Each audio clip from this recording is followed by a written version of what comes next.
Good day to everybody. Thank you for attending, for listening to this podcast. Today we have a very special guest. His name is Deryck Richardson.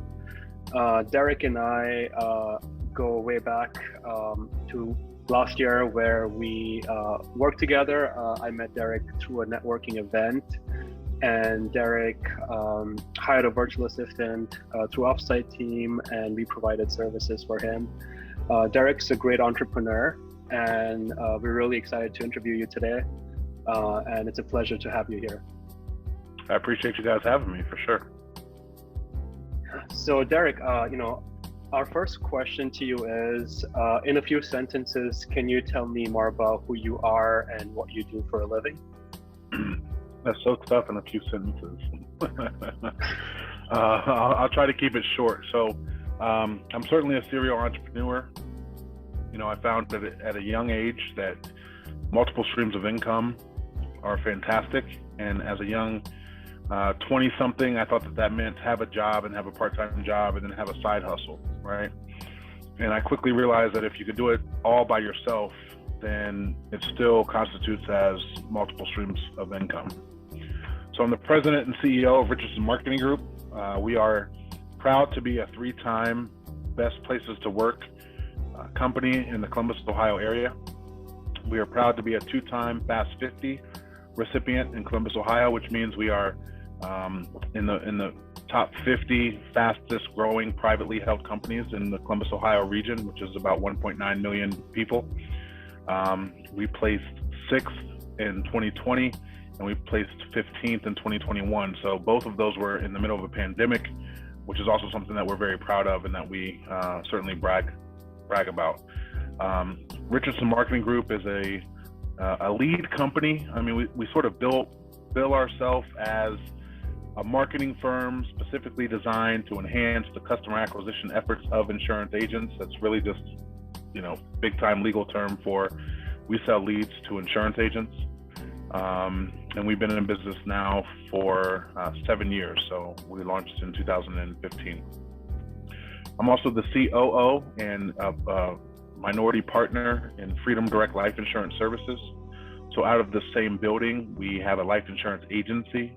We have 85 insurance agents that are underneath us that are selling life insurance, anything from term to whole life to mortgage protection to return on premium to annuities to IULs. We only really play in the life space, and Freedom Direct is a major player in the life insurance space underneath the FFL umbrella. So we are a Family First Life agency, FFL Freedom Direct. I have a coffee business, which is Black Beans Brew. So blackbeansbrew.com if you like coffee. We've got coffee from Mexico, from Tanzania, any sort of gourmet coffee that you're looking for, we certainly have it. And then also an accessory business, which is blackwoodshades.com, which are some sunglasses. So you got to have sunglasses when it comes to the summertime. These are Blackwoods by Deryck Richardson, and have to have multiple streams of income wherever you're at in life. So again, as a young 20-something, I thought that meant have a job, have a part-time job, and have a side hustle. And as I got older, that full-time job could be my own full-time job. We're blessed to employ 24 individuals here at Richardson Marketing Group, and have an environment that is, again, a 3-time best places to work company here in the Columbus, Ohio area. I'm also a published author and speaker, so I do about 12 engagements a year speaking, and my book is Go Play, The Ultimate Roadmap to Winning the Game of Life, which is available at Walmart, Barnes & Noble, and Amazon. That was more than a few sentences in here. That was amazing. I was gonna say, man. Tell me to do a couple sentences. It doesn't work like that. Yeah. But I love it because sometimes you can't put a cap on it, and it's really inspiring to see how you've maintained and grown all those different spaces, because it's not just enough just have something, right? You've actually procured an experience for people to uplift the things that you've done, and you can uplift them in a different way. Right. What was your first business, and do you think that it's going to eventually relate to your larger goals of, I guess, your bigger umbrella, man. It seems like you have a lot going on. So like, where did you start, and like, how did you draw it out? Fantastic question. So my first business as an entrepreneur dates back to when I was 14 years old and I had a lawn care service, DJ's Lawn Care. So I'm a junior, Deryck Jr. DJ was my nickname all through high school, and so I had a lawn care service, had business cards, went door to door, right? Passed out business cards, cut some lawns. My father is actually an entrepreneur, but growing up we didn't call him that.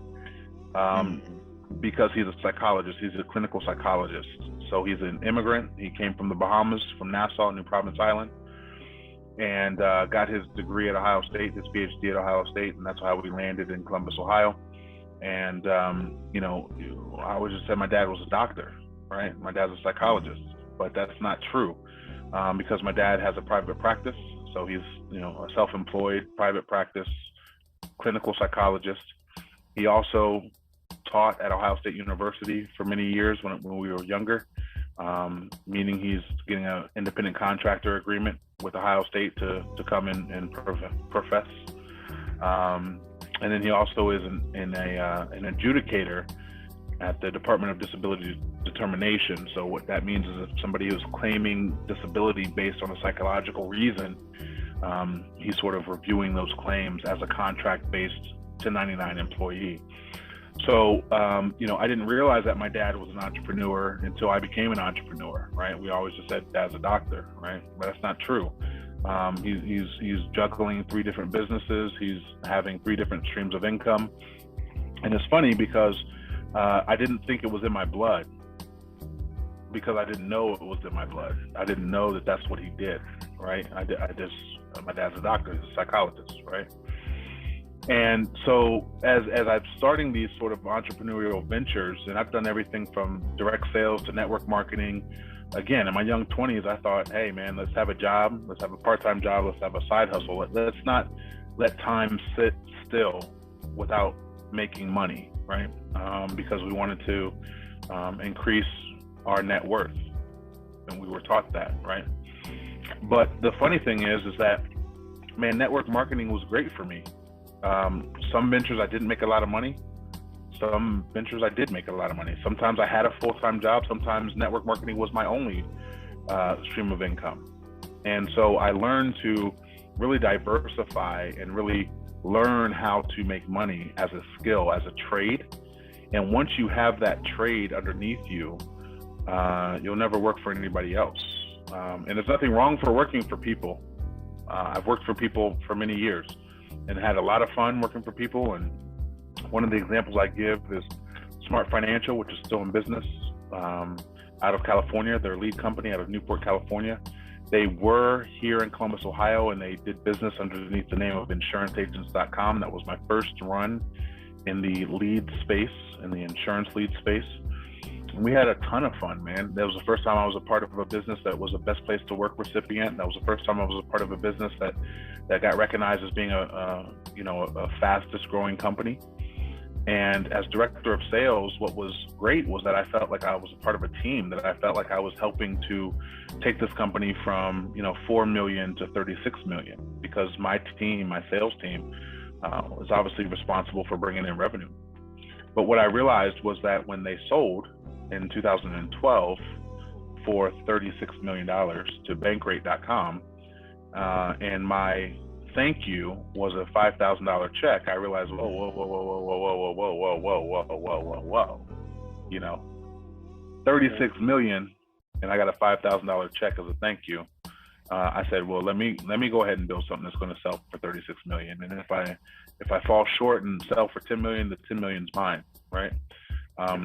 It's certainly difficult as an entrepreneur. I certainly commend anybody who is at any level of entrepreneurship, whether that be direct sales or network marketing or selling t-shirts out of your trunk or selling CDs out of your trunk if they sell CDs anymore.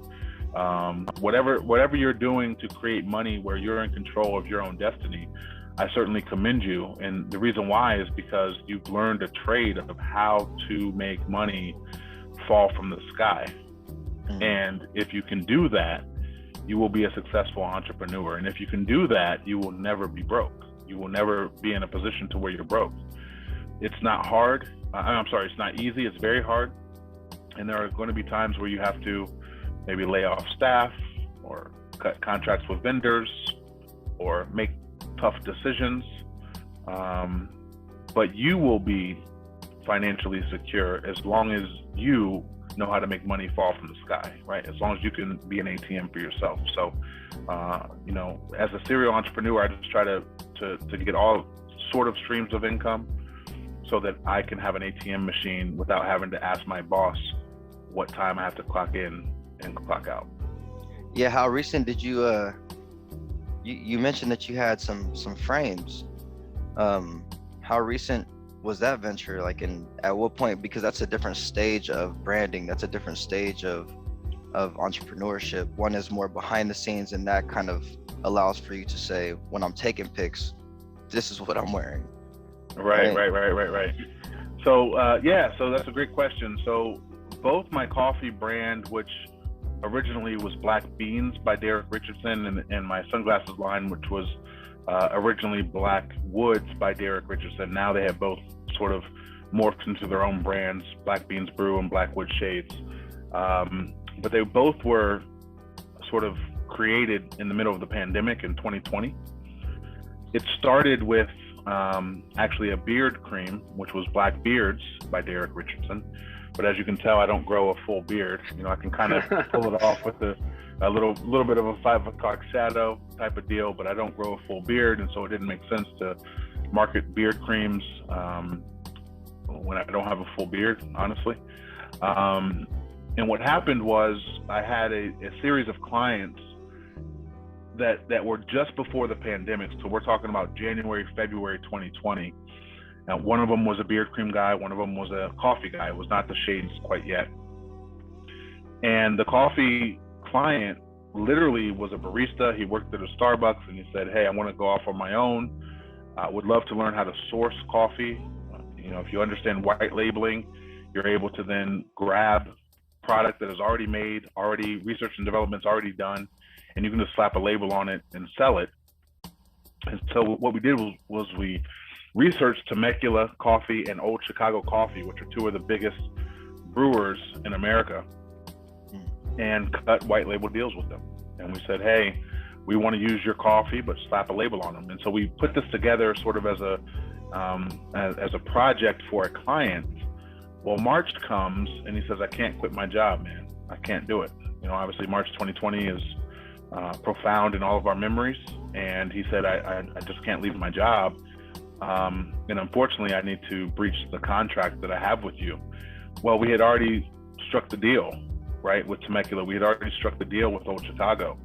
Though I drink coffee, I am certainly not a barista. I certainly have no idea what a flavor palette is when it comes to coffee beans, but I know how to market a business. And so what I said was, okay, well, we have this deal, let's just do it ourselves, right? And it just so happened that the same summer of 2020, you had the climate of George Floyd, you had Black Lives Matter. And so the idea was to create a Black-owned coffee shop that literally, exploits the fact that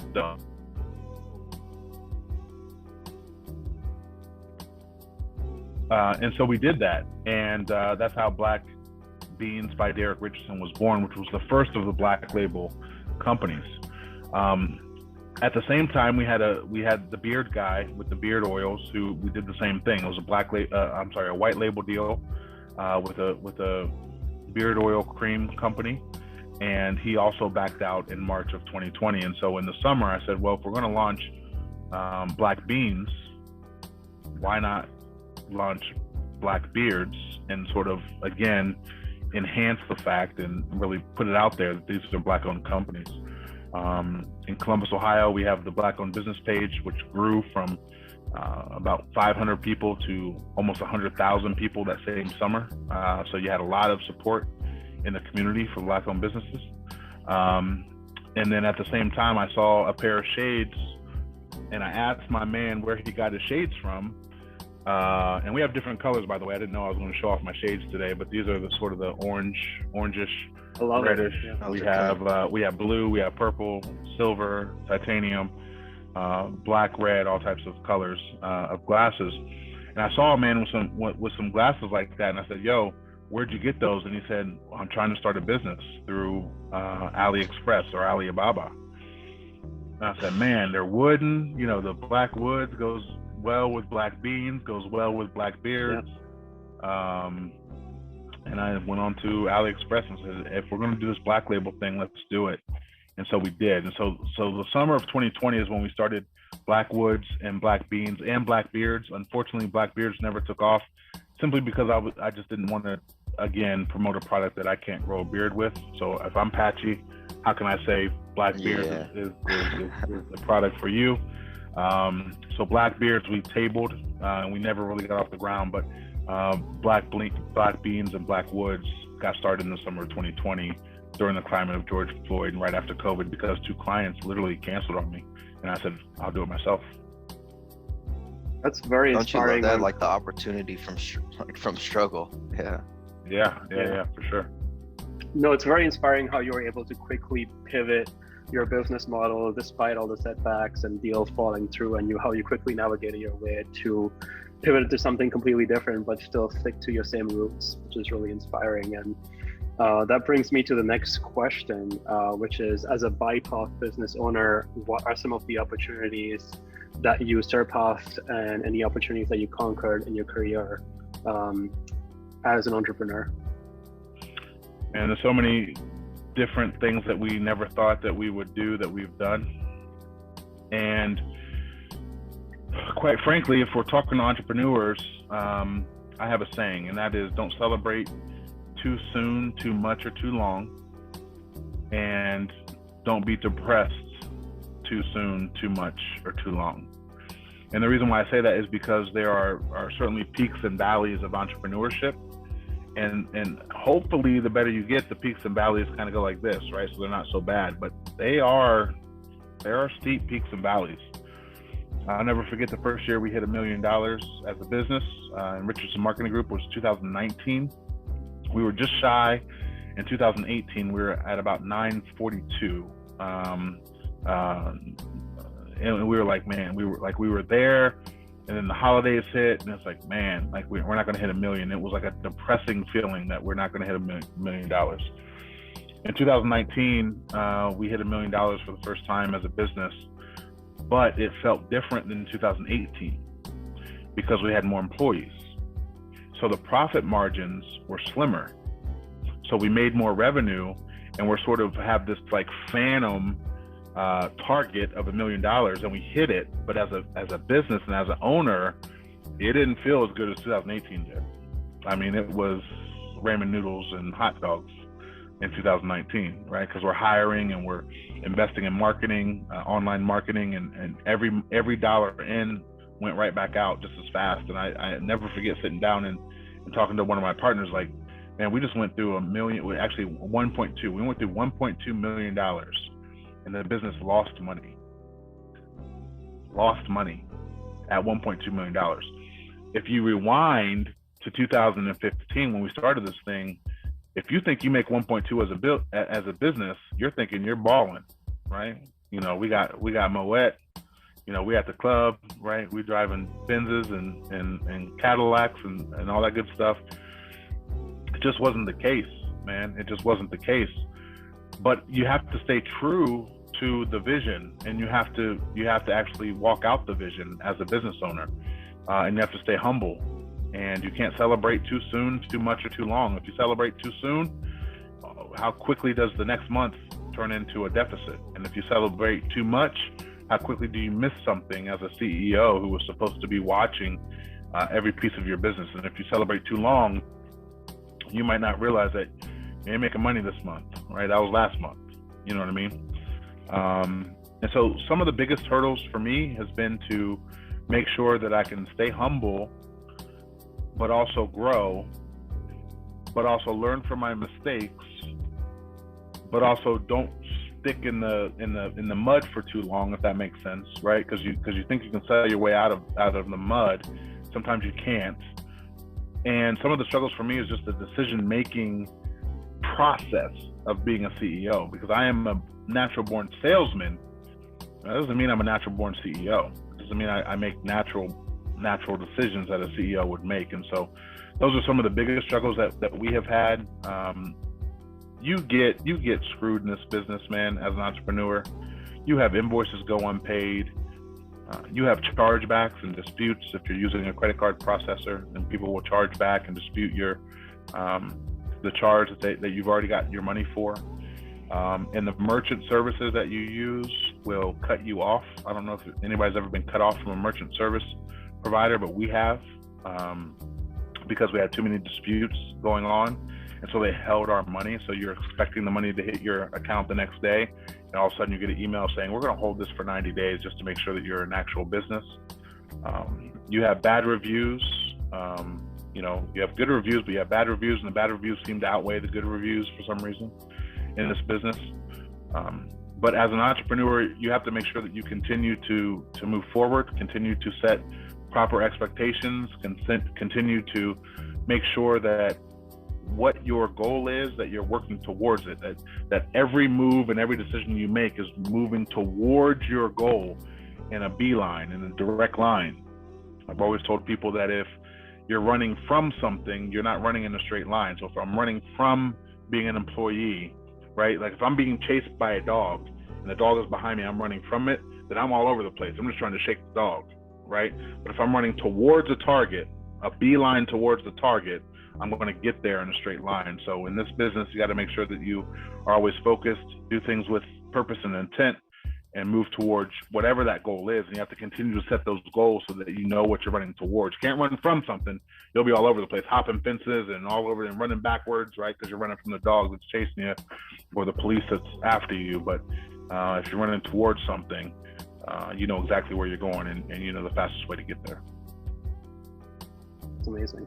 That's amazing, because we're going to encounter a lot of things that allow for us to test ourselves, test our integrity. Every single day, my integrity, my life is tested. Growing with a family and building a business, I found that it was vital to make sure that was upheld. Being a CEO of your life, not just your business, because it trickles down and you start to see the decisions that you make that will eventually benefit you in the future. Mm-hmm. And me personally, we all have had some lessons that were taught to us or brought to us during the pandemic. What are some lessons in life that you've learned since 2020 or since the pandemic, either in business or life, or anything that has been profound for you? What are some things that haven't been imparted onto you? And I've learned so much in the last 2 years. I mean, we can go on. If you want to make a 5-hour show, I'll tell you about all of it. So some of the biggest lessons that I have learned, I'll do the top 2. Again, there's plenty, because you have to make sure. So again, and I hate to promote, all the stuff that I do, but go play The Ultimate Roadmap to Winning the Game of Life. Promote it. By Deryck Richardson. Promote it all, man. Amazon, Walmart. Listen, I have a chapter called Halftime, and the chapter called Halftime literally says that you have to live every moment as if it's halftime. So if you're watching a game at halftime, what does the coach do? He says, what did we do bad in the first half that we can correct? And what did we do good in the first half that we can enhance and improve upon?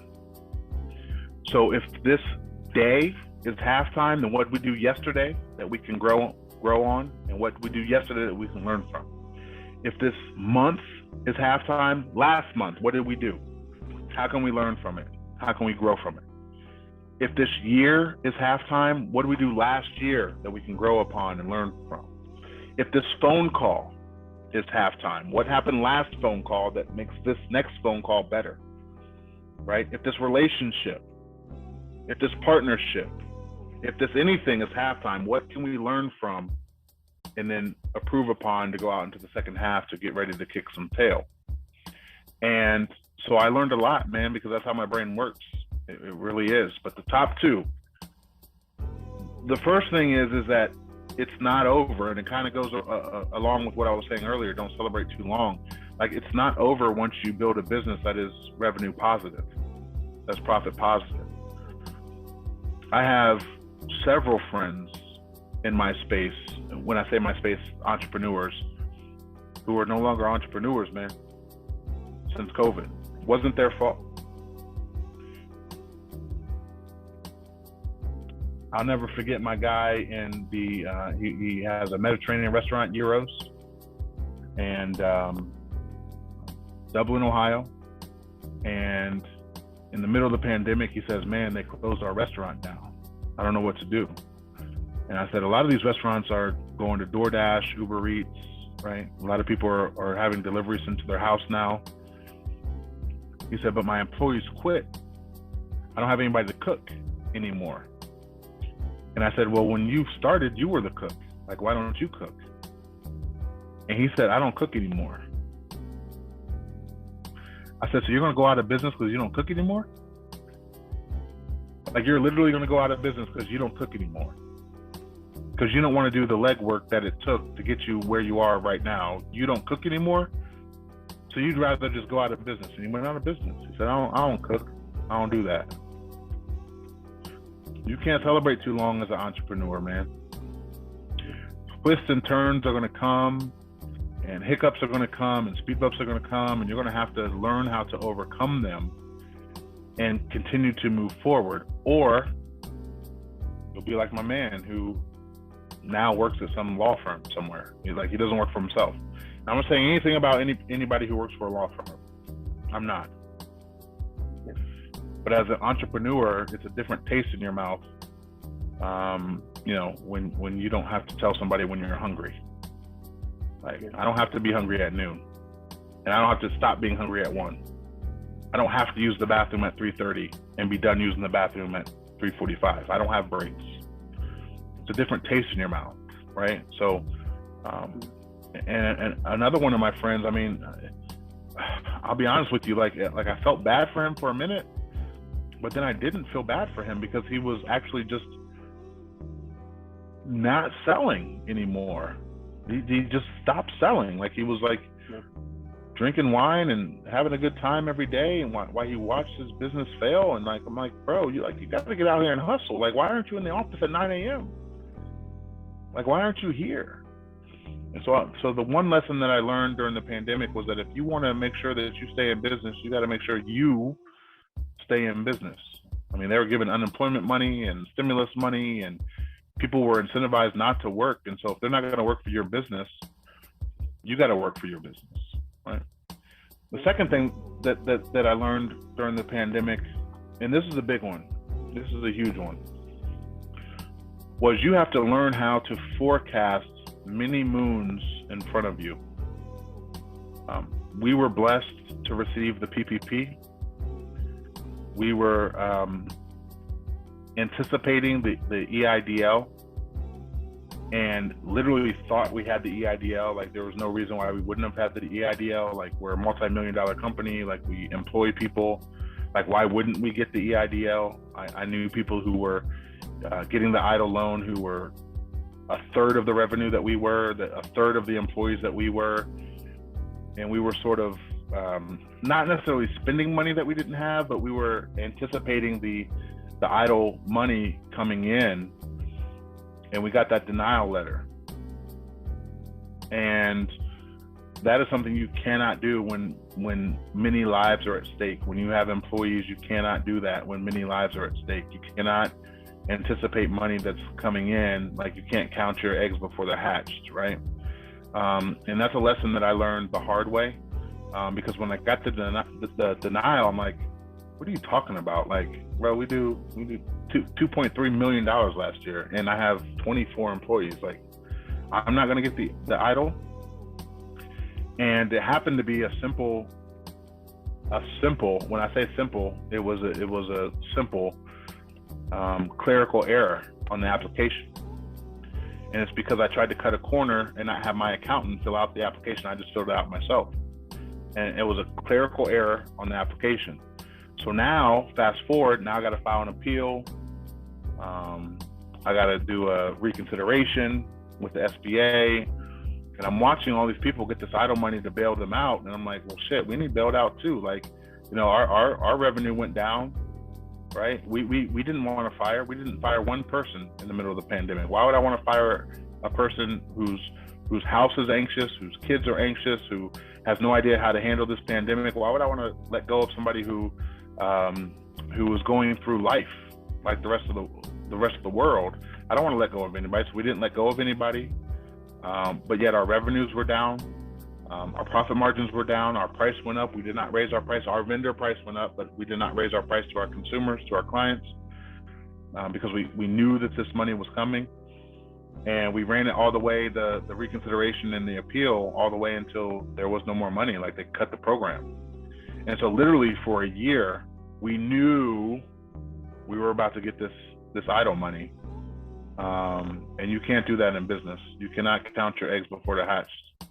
Or chickens before the hatch, or whatever the saying is in business. So that was the second biggest lesson that I learned. The first one was, if you want to fight for your business, you fight for your business. You, capitalized YOU, you fight for your business, not wait for other people to do it. And the second thing was, don't count your chickens before they're hatched, for sure. Those are some great life lessons for the audience, and it's very inspiring. And you know, there has to be some kind of innate hunger that makes you want to, you know, push forward, right? Like the example you gave of your friend who gave up because he didn't want to cook anymore. You know, you have that innate hunger and drive that makes you a great entrepreneur. So my next question to you is, you know, we all have inspiration figures in our life. Some people who we look up to, could be a celebrity, it could be an entrepreneur, it could be a relative, a family member. What would you say are your top 3 inspiration figures in time and history? Great question. Who have motivated you to be who you are today? Awesome question. Another long answer. I hope you guys are ready for long answers, because we love it. Yeah. Another long answer. My first inspiration is my father. To go into some history, and again, if you read Go Play, The Ultimate Roadmap to Winning the Game of Life, the story's in there. You know, my dad's an immigrant, came from the Bahamas, not Paradise Island. We're talking about the slums of the Bahamas, and really did his thing to make sure that we were able to live in a suburb of Columbus, Ohio, growing up, and to make sure that we had what we had. There's 4 of us. My oldest sister is certainly special. First, double minority VP of Key Bank, so woman and African American. So double minority VP of Key Bank, and then went on to start her own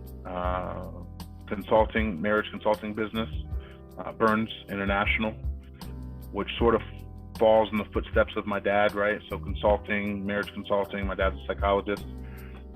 The next sister owns Storm, which is a reentry program for felons to reenter back into society. So again, in the lines of psychology of my dad. I'll skip me, and then my younger brother was the first African-American Episcopal priest under the age of 23. So he was ordained at 22 years old as an Episcopal priest. So again, consulting, right? Psychology, same sort of footsteps as my father.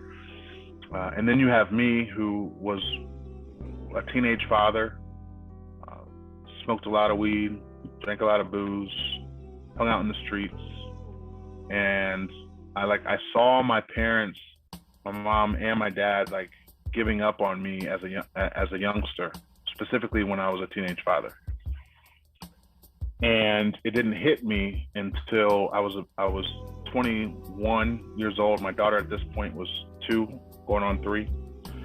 And my parents cut me off. They said, we can't do this anymore. And I came home one day and I was holding my daughter, and I said, man, I got to do better for you. Like, I was mad at my parents for cutting me off, but I got to do better for you because I'm not going to cut you off talking to my daughter, right? So my first inspiration was actually my dad. I said, you know what? I'm gonna prove that I'm not the black sheep of this family. I'm gonna prove to you that I'm just as worthy as the other three. If you fast forward, I certainly in the most successful of the four kids. Although all my siblings are very successful, I'm certainly the most successful of them all. So I hope they watch this. But I wanted to prove to him that his lessons that he gave to me as a child were not lost, and I wanted to make sure that he knew that I was listening. I hit a rebellious stage, but I was listening, and really those thoughts kept me motivated in my younger 20s, right? And those thoughts were the ones that said, "Don't quit, don't go home, don't give up." Right? Make sure that dad knows that you can do this thing too at a high level. The next motivator would be my wife. So I met my wife when I was 25. She was 8 years older than I am.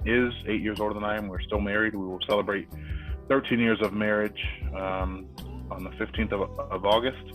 But we've been together for 15, 16 years now. She had some kids, I had some kids, and we sort of made a Brady bunch of a family. And she said to me, you're a little young. And I think this was coming from her mom. I think her mom was really saying this. You're a little young. You're not really on your feet all the way. And I said, okay, I'll show you, right? Matter of fact, don't go back to work. Don't go back to work. I got this under control. So my wife has been a stay-at-home mom for 13 years, and I'll never forget being in trying situations. And I'm like, man, I could either send my wife to work, which would be a major failure for me, or I can just figure this thing out.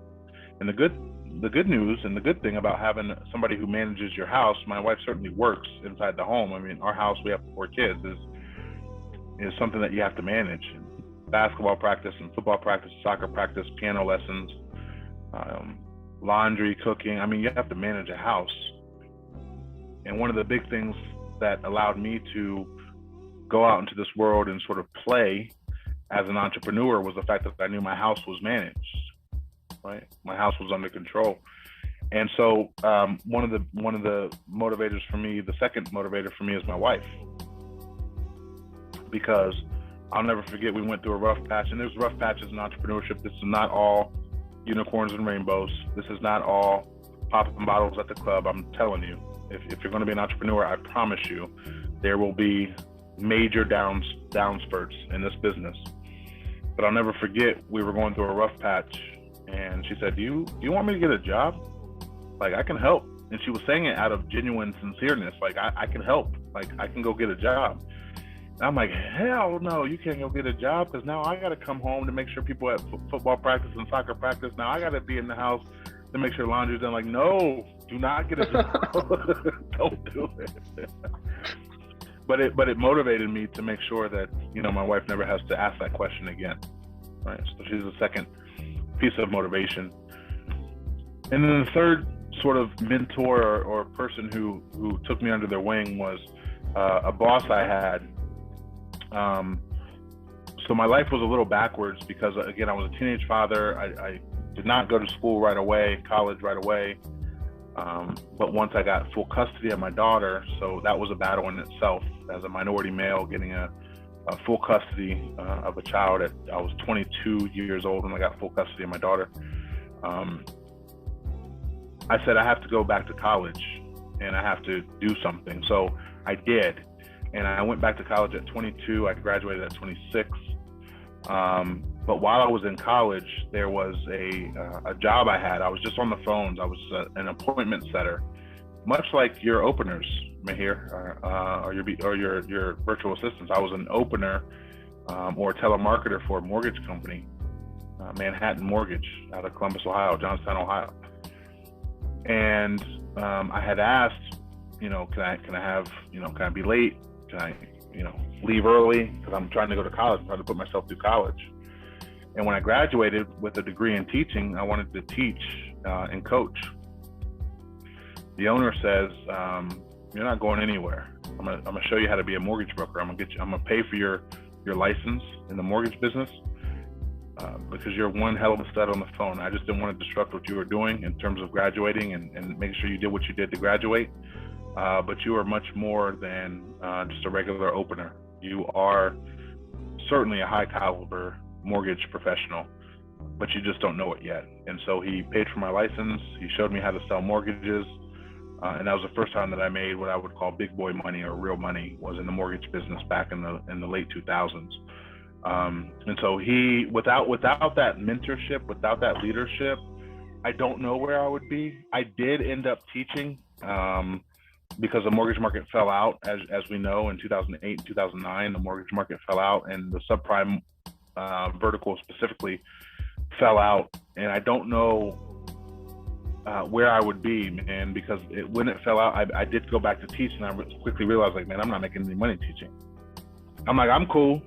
Mortgage market fell out, right? I'm a licensed teacher. I'm gonna go teach. It's what I want to do anyway. And I was like, no, my income went from here to here, from a mortgage broker to teacher. And again, my wife is at home at this point, you know what I mean? But without that mentorship, I probably would have went to go teach before I saw real money. And nothing against teachers at all. I love teachers. I have many teachers that I respect and love to death. But if I would have went to go teach before I got a taste of real money, I may have thought that was sort of the ceiling. So without him saying, nah, man, you ain't going to go teach nothing. You're going to be a mortgage broker.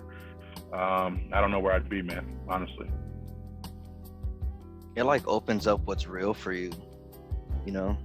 Yeah, because you kind of don't know that somebody gets $250,000 in a week. Like, right, you made that in a deal. Like, that's something you could do, and it definitely shatters that glass ceiling. It does. You probably have so many of these to speak on. What is your biggest business achievement and your biggest personal achievement? You kind of shared a couple of them that I could probably pick apart, but I'm not you, so I wanted to see what your insight is on those. Great question. By far, my biggest personal achievement was getting custody of my daughter. You got to admit, in the 1990s, as a black male, my daughter is mixed, so having a white mother, the process was not easy. And my parents had my parents are always going to be there for me and all that good stuff. But my parents had sort of, again, at this time of my life, sort of kind of said, man, this guy's out of here. Like, he's, I don't know what he's doing, but it ain't what we do as Richardsons. You know what I mean? And the process was taxing, but so worth it, because and nowadays, and my daughter's mom may see this, which is fine. Nowadays, she's got it together, right? Nowadays, she is, she has other kids. She's living life. She's doing just fine. Man, back then, she wasn't. And my motivation was to make sure that my daughter did not have to go through life with a parent who didn't have it together, which was a double-edged sword. It meant not only did I have to take her, but I had to get my life together, right? And that double-edged sword was hard for me to swallow. I mean, that was the time that I'll never forget when I got custody of her. I literally made a New Year's resolution that January to never buy weed again, because I was that much of a chief of Wahoo, morning, noon, night. I'm just kicking it. It was at that point that I realized I had to do better in my life. I was driving through these neighborhoods. How does somebody have that house right there? How does he have that house? All these people in this neighborhood can't be doctors and lawyers. It's impossible. What is he doing to live in that house? What is he doing to allow his kids to play in that playground? They have a full-size big toy playground in their backyard that's bigger than the playground at my elementary school. How do they have that? right? And it really motivated me at that point to get custody of my daughter and to make sure that she could have a fantastic life. I didn't know that I was going to marry somebody with kids, so it was not about what are now. Now I have 4 kids, right? That I feel the same way about. But back then, you know, it was getting custody of my daughter and then making sure that I could change my life and get out of these streets and not have to look over my shoulder because I'm doing things that are illegal, and make sure that she doesn't have to look over her shoulder. And honestly, if I'm not there, who's going to take care of her? Like, you have to think about that. Like, as a single father, like, if I'm not here, who's going to take care of her? You know? So that was my biggest personal achievement. It sounds like a choice, you know, it sounds like you just chose to, this is how you're going to live your life, and the universe just made it kind of happen for you. And you know, you're just living, you're continuing to make sure you uphold that initial moment, that initial feeling. Yeah. I mean, she's 21 now and wilding out, but hey man, you did your job. You did as much as you could. You kind of reared her right, you know. Yeah, she is a licensed insurance agent. We don't work well together because I'd be bossing her around, and she don't like me bossing her around. And so she has chose to do her own path. She's in music now. Her music is fantastic. And she works at BMW Finance and has not sold a policy in a long time. But she does have that trade that if she ever, you know, falls flat, she can make money out of thin air by being a licensed life insurance agent. So she is licensed, and you know, she certainly was my first love. Man, my daughter is a beast, and she will be successful one day once she gets out of this 21-year-old state where she's doing whatever she wants to do. Business-wise, man, my biggest accomplishment would be the first time that we got the Best Places to Work award. We were actually number 1 in Columbus, Ohio. So we've been number 1, number 6, and number 9 Best Places to Work in Columbus, Ohio. And the reason why the first one was so big was the first one was the time we were number 1, and we had no idea what we were up for. And you have to realize that to hire is a big decision in general. To hire one person is a big decision in general as a business owner. But to take people from their positions, to take people from their jobs to where they're paying their bills and to where their life is, you know, okay, while having the pressure of making sure that your business survives is big. Like, I want you to come work for me, but I'm only 7 months old as a business, and you're working for a business that's 10 years old or 80 years old. Like, I want you to trust me to provide you with income every single week that is going to provide for your family, it's going to pay for the roof over your head, the food on your table. Like, I want you to come work for me.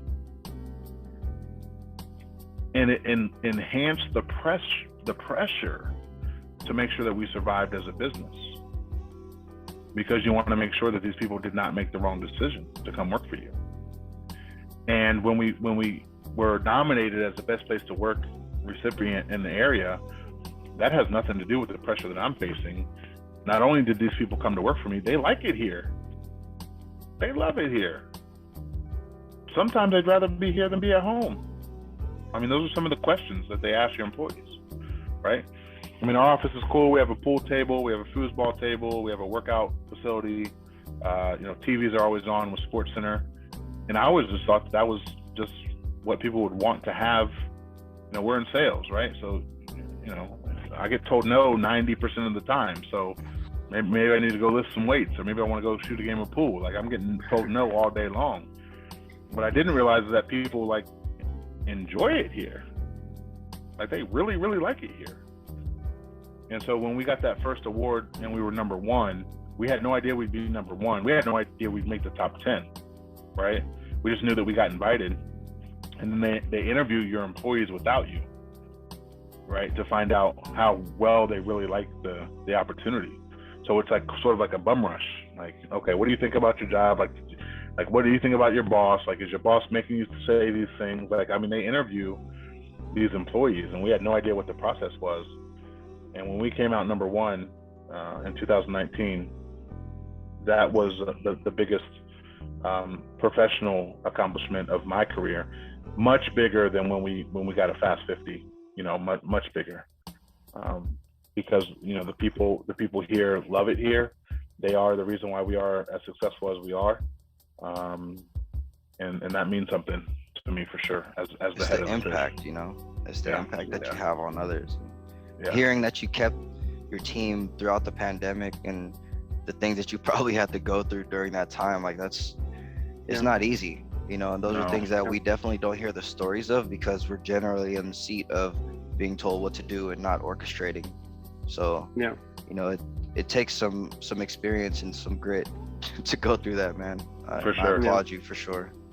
That's amazing. And the more you give your employees freedom to do what they want, the better they are at running your business for you, and the less stressful life is overall. So that's amazing. That's right. So Deryck, it was a pleasure interviewing you. Do you have any final words to say? Here's the deal. And again, I employ people, and I'm so glad that they like what they do. I'm so glad that we're a 3-time recipient of Best Places to Work. We will likely be a 4-time recipient, as the numbers haven't come out yet this year, but I'm sure we'll be up there. Nothing against people who work for people, but if you're going to be stressed out at work, if your day is going to be stressful, if you're going to come home in a crabby mood or a happy mood, man, do it for yourself. I'll never forget the slogan that I used to have all over the place, which was stop living out your boss's dreams and start living your own. Because you are a piece of your boss's dream if you are an employee. And there's nothing wrong with that. I've been an employee for many years. But at the end of the day, when they sell and you get a $5,000 check, you realize what your place was in that organization. So stop living out your boss's dream and start living your own. If that is on your plate, if you're wondering how to get started, just jump and just do it. It won't be easy, but neither is life right now. Life ain't hard. Life ain't easy right now. Gas is crazy. I don't know where gas is at where y'all are at. It's $5 here in Ohio. Man, it's like $5.90. I drive premium, so it ain't helping me out at all. I drive premium too, my man. I'm a Cadillac family these days. So, $5 plus. Man, I went to the store the other day just for a simple cookout with 4 of us. Man, I got some chicken and some burgers. Man, I spent $60 at the grocery store for some chicken and some burgers. Oh, easily.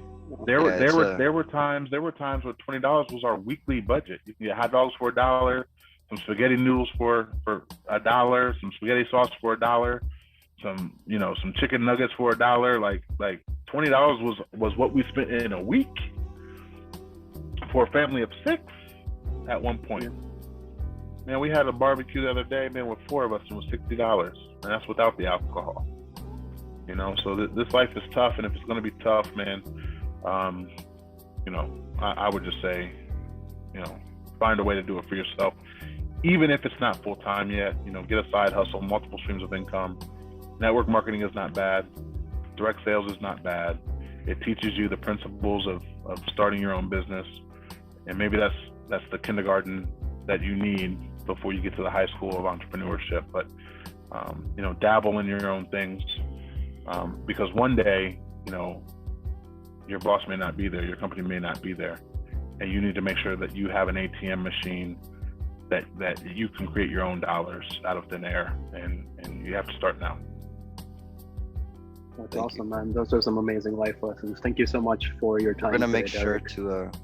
to definitely get all that information and share it with our audience.